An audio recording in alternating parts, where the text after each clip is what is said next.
কখনো হতাশ হবেন না। দেখবেন একদিন আপনার অশ্রুসিক্ত দোয়া কবুল হয়ে গিয়েছে। হৃদয়ে রক্তক্ষরণ করা কান্নাও একদিন কবুল হয়ে যাবে। কবুল হয়ে যাবে নির্জনে করা দোয়াগুলো।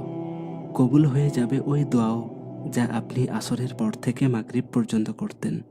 দেখবেন কবুল হয়ে গেছে আজান ও ইকামতের মধ্যবর্তী নেক চাওয়াগুলো। আর দেখবেন শেষ রাতের দোয়াগুলোও কবুল হয়ে গেছে।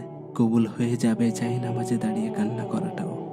কবুল হয়ে যাবে আপনার হৃদয় ফেটে যাওয়ার মতো কষ্ট নিয়ে কান্না করা দোয়াগুলো। জানেন আপনার রব কি বলেন? শীঘ্রই তোমার রব তোমাকে এত দিবেন যে তুমি খুশি হয়ে যাবে। অবশ্যই কষ্টের সাথেই রয়েছে স্বস্তি। আপনার রব একদিন আপনার করা সকল দোয়াগুলো কবুল করে নেবেন ইনশাআল্লাহ। তখন আপনি খুশি হয়ে চোখের পানি ছেড়ে দিয়ে বলবেন, আলহামদুলিল্লাহ।